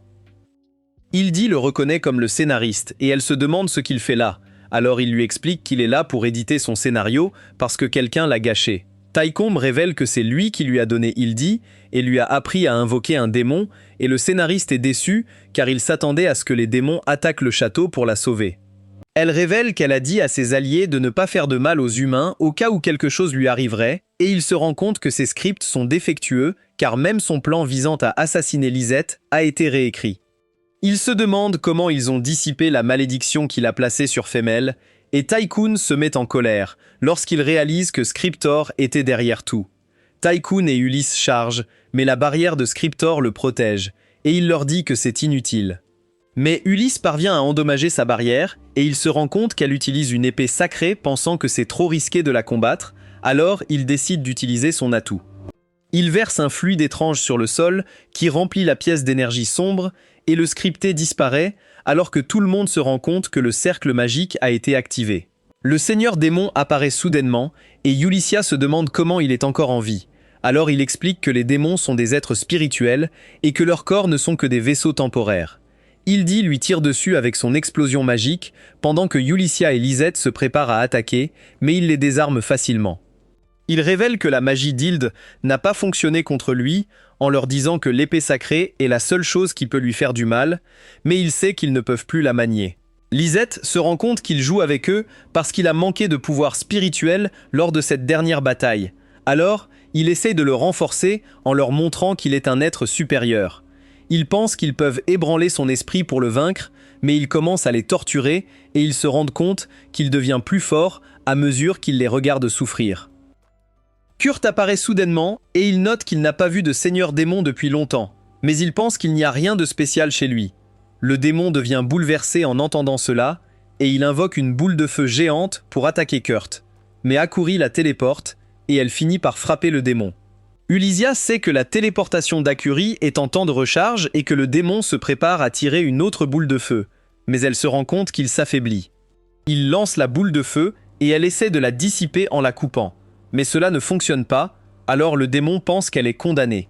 Mais son épée absorbe soudain les flammes et elle invoque un phénix qui commence à brûler le démon. Alors il se rend compte qu'il est sur le point de perdre à nouveau. Mais il utilise tout son pouvoir restant pour créer une lance qui frappe Hildy et tout le monde s'inquiète lorsqu'il mentionne qu'il l'emmènera avec lui. Mais sa lance s'effondre soudainement et il n'arrive pas à y croire car elle est suffisamment puissante pour détruire le mithril. Alors il se demande si elle est protégée par Adamantite, mais elle lui montre le pain de Kurt, et il devient confus, se demandant qui est vraiment Kurt. Le démon ressent un sentiment étrange, et il se rend compte que Kurt est du village de As, et il note que le démon a raison. Alors il panique et disparaît alors qu'il perd son pouvoir spirituel. Après cela, Kurt révèle que les seigneurs démons attaquaient souvent son village, ils ont donc trouvé des contre-mesures qui les ont presque anéantis. Mais un trou noir apparaît soudainement, alors qu'Hild explique que l'effet de la drogue du scripteur s'est dissipé, révélant qu'elle permet à l'utilisateur d'invoquer un démon sans sacrifice humain. Mais l'effet n'est que temporaire, et le cercle magique tente désormais de prendre la vie de 100 personnes en guise de paiement. Ulysia protège Kurt, mais Hilde explique que cela ne s'arrêtera pas tant qu'elle n'aura pas exécuté le contrat, donc tout le monde pense qu'ils sont condamnés. L'assistant de Tycoon apparaît soudainement avec des liens de source chaude, mais le cercle magique les consume tous et le trou noir disparaît, alors tout le monde se demande ce qui s'est passé. On apprend que l'assistant a parlé à Bandana qui lui a dit de servir les liens car ils étaient à l'origine offerts aux dieux et aux démons comme sacrifice de substitution. Elle note que les démons accepteront les petits pains pour exaucer leurs vœux, mais l'assistant pense que c'est ridicule car Kirk pourrait les utiliser pour commander d'innombrables démons s'il le voulait. Après cela, Tycoon dit à tout le monde que Female est toujours en vie, tandis que Hilde et Sol retournent dans leur pays après avoir répondu aux questions de Mimiko. Bandana note qu'elle doit garder secret les talents de Kurt, et elle sait qu'Akuri est lié au souhait le plus cher du grand sage. Tycom félicite Kurt pour avoir déterré la source chaude et lui accorde le titre de chevalier honoraire. Mais de retour dans son atelier, il dit à tout le monde qu'il ne le mérite pas car il pense qu'il n'a pas fait grand-chose. Lisette note que son plan a fonctionné car Elysia est désormais baronne tandis que Rakuto a été nommé vice-roi de la ville frontière. Elle ajoute que l'Italia est sous la protection de Tycoon, donc les autres nobles ne pourront pas leur faire du mal, et elle révèle qu'elle a fait des préparatifs pour que Kurt puisse remplacer Rakuto. Nous avons appris que Kurt a offert une fleur à Hilde comme cadeau d'adieu, mais elle se rend compte qu'elle est faite d'orichalque et il pense qu'il est courant que les hommes utilisent de l'orichalque pour faire des cadeaux aux femmes. Elle réfléchit à ce qu'il a dit en sachant que ce n'est pas vrai, alors elle pense qu'il ne comprend toujours pas les femmes. Mais elle est heureuse qu'il lui ait fait ce cadeau puisqu'ils ne se sont pas vus depuis plus de 1000 ans. Kurt se souvient de la façon dont il a été expulsé de la fête du héros, mais il est heureux d'avoir maintenant des amis qui s'occupent de lui. Rikuto note qu'il doit partir pour la capitale et il dit à Kurt de servir de Meister remplaçant. Mais il est surpris d'entendre cela, pensant qu'il n'est pas assez bon pour le poste. Mais il se rend compte que tout le monde croit en lui, alors il décide de faire de son mieux pour eux. Mais c'est là que se termine cette vidéo. N'oubliez pas d'aimer et de vous abonner à la chaîne. Merci d'avoir regardé et à la prochaine fois.